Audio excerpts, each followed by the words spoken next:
नमस्कार। कभी सोचा है कि हमारे रोजमर्रा के जीवन में मतलब नींबू के खट्टेपन से लेकर साबुन की चिकनाहट तक इन सब के पीछे कितना विज्ञान छिपा है। हर चीज के पीछे ना एक बहुत ही मजेदार रासायनिक कहानी है। तो चलिए आज इसी दिलचस्प दुनिया में गोता लगाते हैं।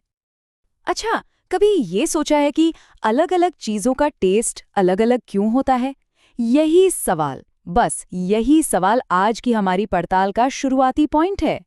ये एक ऐसी जर्नी है जो हमारे टेस्ट से शुरू होकर सीधे साइंस की गहराइयों में जाएगी। तो हमारी इस केमिकल स्टोरी का जो पहला किरदार है वो है अम्ल। और इसका इंट्रोडक्शन बहुत ही सिंपल है। बस उस खट्टे स्वाद के बारे में सोचिए जो नींबू या फिर सिरके में मिलता है। जी हाँ, वही अम्ल है। अब अगर साइंटिफिक भाषा में बात करें तो अम्ल या एसिड वो चीजें होती हैं जो पानी में मिलते ही हाइड्रोजन आयन यानी H+ आयन्स छोड़ती हैं। और पता है, यही H+ आयन है जो उन्हें वो खास खट्टापन देते हैं। अम्लों को पहचानने के कुछ बहुत ही आसान तरीके हैं। जैसे इनका स्वाद खट्टा होता है, ये नीले लिटमस पेपर को लाल कर देते हैं। और इनका pH मान, जो एसिडिटी नापने का एक स्केल है, वो हमेशा 7 से कम होता है। हमारे पेट में मौजूद एसिड या रसोई में रखा सिरका इसके सबसे बढ़िया एग्जाम्पल हैं। अम्लों की ना एक बड़ी मजेदार प्रॉपर्टी है। जब भी कोई एसिड किसी मेटल से मिलता है तो वो सॉल्ट और हाइड्रोजन गैस बनाता है। और इस गैस की पहचान क्या है? जब आप इसे जलाते हैं तो ये पॉप की आवाज करती है ना कमाल? बिल्कुल एक छोटी सी केमिकल आतिशबाजी जैसी। चलिए अब कहानी के दूसरे किरदार से मिलते हैं। ये एसिड के बिल्कुल ऑपोजिट है, क्षारक या बेस। इनका इंट्रोडक्शन होता है इनके कड़वे स्वाद और साबुन जैसी चिकनाहट से। तो ये बेस क्या करते हैं? ये पानी में घुलकर हाइड्रोक्साइड आयन यानी OH- आयन बनाते हैं। और हाँ, एक और बात, जो बेस पानी में आसानी से घुल जाते हैं ना, उन्हें क्षार या एल्कली कहते हैं। क्षारकों के गुण एसिड से एकदम उल्टे होते हैं। इनका स्वाद कड़वा होता है, छूने पर साबुन जैसे चिकने लगते हैं। ये लाल लिटमस पेपर को नीला कर देते हैं। और इनका pH मान हमेशा 7 से ज्यादा होता है, जैसे बेकिंग सोडा या फिर साबुन बनाने वाला सोडियम हाइड्रोक्साइड। यहाँ देखिए, दोनों के बीच का फर्क बिल्कुल साफ है। एक खट्टा तो दूसरा कड़वा। एक का pH 7 से कम तो दूसरे का 7 से ज्यादा। एक नीले लिटमस को लाल करता है तो दूसरा लाल को नीला। मतलब ये केमिस्ट्री के दो एकदम अलग-अलग ध्रुव हैं। तो अब सवाल ये है कि जब ये दो केमिकल दुश्मन एक दूसरे से मिलते हैं तो क्या होता है? कोई धमाका, कोई लड़ाई या कुछ और? असल में वो एक दूसरे के असर को ही खत्म कर देते हैं। इस रिएक्शन को कहते हैं उदासीनीकरण अभिक्रिया या न्यूट्रलाइजेशन। ये एक तरह का केमिकल शांति समझौता है, जहां दोनों मिलकर कुछ नया और न्यूट्रल बनाते हैं।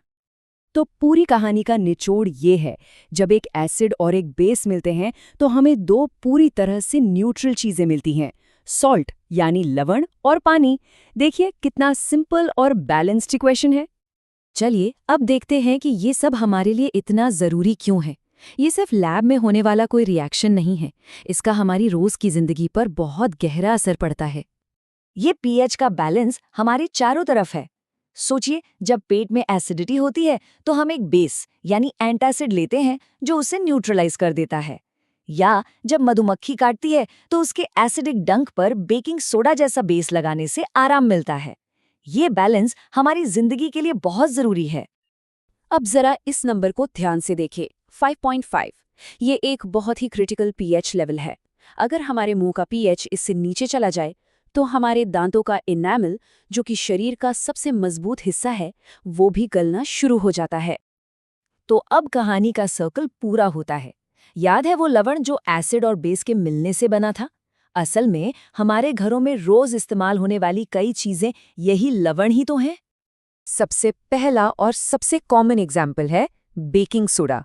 इसका केमिकल नाम है सोडियम बाइकार्बोनेट और ये एक कमाल का मल्टीपर्पज सॉल्ट है।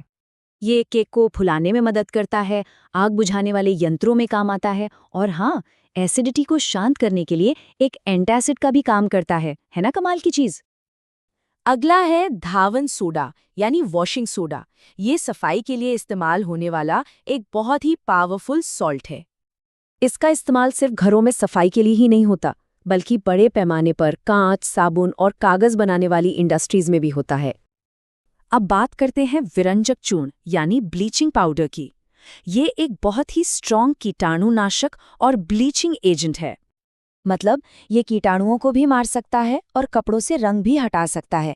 इसीलिए इसका इस्तेमाल पीने के पानी को साफ करने से लेकर कपड़ा इंडस्ट्री में कपड़ों का रंग उड़ाने तक में होता है। और हमारा आखिरी एग्जाम्पल है प्लास्टर ऑफ पेरिस, जिसे हम सब पीओपी के नाम से जानते हैं। ये एक ऐसा कमाल का पदार्थ है जो पानी मिलते ही एकदम सख्त हो जाता है। इसी गुण की वजह से ये टूटी हड्डियों को जोड़ने के लिए प्लास्टर बनाने में मदद करता है और साथ ही सुंदर मूर्तियां और डिजाइन बनाने के भी काम आता है। मतलब साइंस और आर्ट का एक अद्भुत संगम। तो इस सब के बाद अगली बार जब आप अपनी रसोई में नींबू निचोड़ेंगे या बेकिंग सोडा का इस्तेमाल करेंगे, तो याद रखिएगा कि आप सिर्फ खाना नहीं बना रहे हैं, आप असल में एक छोटा सा केमिस्ट्री का एक्सपेरिमेंट कर रहे हैं। है ना दिलचस्प?